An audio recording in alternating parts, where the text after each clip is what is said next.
Hello friends, welcome back to Evaroserecipes.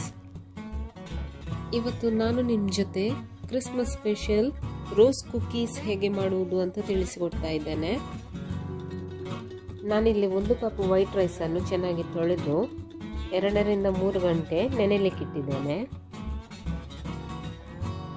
ಅಕ್ಕಿ ಚೆನ್ನಾಗಿ ನೆನೆದಿದೆ. ಇದನ್ನೀಗ mixie ಜಾರಿಗೆ ಹಾಕ್ತಾ ಇದ್ದೇನೆ. ಇದಕ್ಕೆ 1 ಮೊಟ್ಟೆ, ಸ್ವಲ್ಪ ಉಪ್ಪು ಹಾಗೂ ಅರ್ಧ ಕಪ್ ತೆಂಗಿನ ಹಾಲನ್ನು ಹಾಕಿ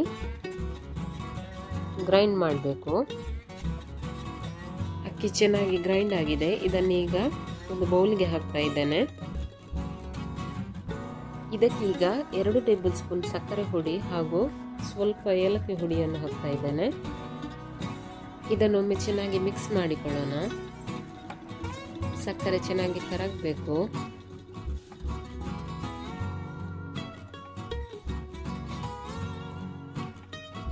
ಇದಕ್ಕೀಗ 1 ಟೇಬಲ್ ಸ್ಪೂನ್ ಮೈದಾ ಹುಡಿಯನ್ನು ಹಾಕ್ತಾ ಇದ್ದೇನೆ ಹಾಗೂ ಇದನ್ನು ಕೂಡ ಚೆನ್ನಾಗಿ ಮಿಕ್ಸ್ ಮಾಡಿಕೊಳ್ಬೇಕು.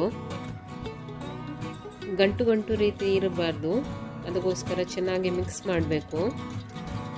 ಹಿಟ್ಟಿನ ಹದ ದೋಸೆ ಹಿಟ್ಟಿನ ಹದಕ್ಕೆ ಇರಬೇಕು. ಇದು ಈಗ ಚೆನ್ನಾಗಿ ಮಿಕ್ಸ್ ಆಗಿದೆ. ಇದನ್ನು ಅರ್ಧ ಗಂಟೆ ಹಾಗೆ ಇಡ್ತಾ ಇದ್ದೇನೆ. ನಾನಿಲ್ಲಿ ಅಗಲವಾದ ಕಾವಲಿಯನ್ನು ಮೀಡಿಯಂ ಫ್ಲೇಮಲ್ಲಿ ಇಟ್ಟಿದ್ದೇನೆ. ಇದಕ್ಕೆ ಈಗ ಎಣ್ಣೆಯನ್ನು ಹಾಕ್ತಾ ಇದ್ದೇನೆ. ಎಣ್ಣೆ ಬಿಸಿಯಾಗುವಾಗ ಈ ತರಹದ ಕುಕೀಸ್ ಮೋಲ್ಡ್ ಅನ್ನು ಎಣ್ಣೆಯಲ್ಲಿ ಮುಳುಗಿಸಿ ಇಡಬೇಕು. ಇದು ಚೆನ್ನಾಗಿ ಬಿಸಿ ಆಗಬೇಕು. ಅರ್ಧ ಗಂಟೆ ಆಗಿದೆ. ಹಿಟ್ಟನ್ನು ಒಮ್ಮೆ ಚೆನ್ನಾಗಿ ಮಿಕ್ಸ್ ಮಾಡಿಕೊಳ್ಳೋಣ. ಹಿಟ್ಟಿನ ಹದ ಇಷ್ಟು ದಪ್ಪ ಇರಬೇಕು.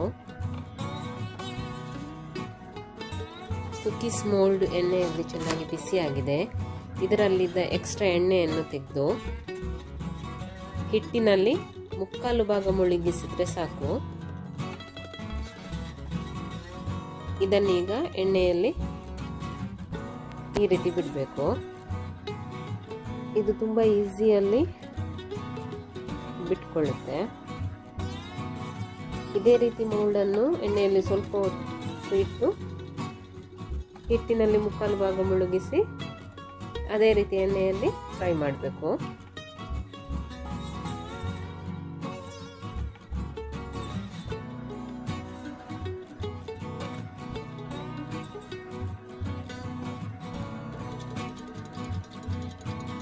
ಕುಕೀಸ್ ಒಂದು ಸೈಡ್ ಚೆನ್ನಾಗಿ ಫ್ರೈ ಆಗಿದೆ.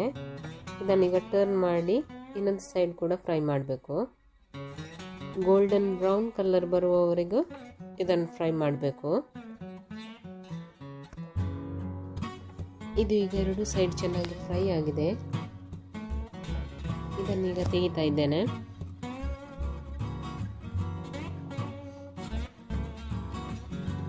ಇದೇ ರೀತಿ ಒಂದು ಸೈಡ್ ಚೆನ್ನಾಗಿ ಫ್ರೈ ಆದಮೇಲೆ ಟರ್ನ್ ಮಾಡಿ ಇನ್ನೊಂದು ಸೈಡ್ ಕೂಡ ಚೆನ್ನಾಗಿ ಫ್ರೈ ಮಾಡಬೇಕು. ನನ್ನ ರೆಸಿಪೀಸ್ ಇಷ್ಟವಾದರೆ ವಿಡಿಯೋಗೊಂದು ಲೈಕ್ ಕೊಡಿ ಹಾಗೂ ಫ್ಯಾಮಿಲಿ ಫ್ರೆಂಡ್ಸ್ ಜೊತೆ ಶೇರ್ ಮಾಡಿ. ಇದೇ ರೀತಿ ಎಲ್ಲ ಕುಕೀಸನ್ನು ಫ್ರೈ ಮಾಡಿದ್ರಾಯಿತು.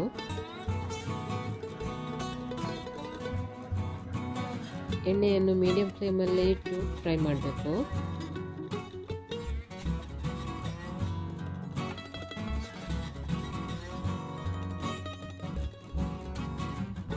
ತುಂಬ ಸಿಂಪಲ್ ಹಾಗೂ ಟೇಸ್ಟಿಯಾದ ರೋಸ್ ಕುಕೀಸ್ ರೆಡಿ. ನೀವು ಟ್ರೈ ಮಾಡಿ ಹೇಗಾಗಿದೆ ಎಂದು ನನಗೆ ಕಮೆಂಟ್ ಮೂಲಕ ತಿಳಿಸಿ. Thank you.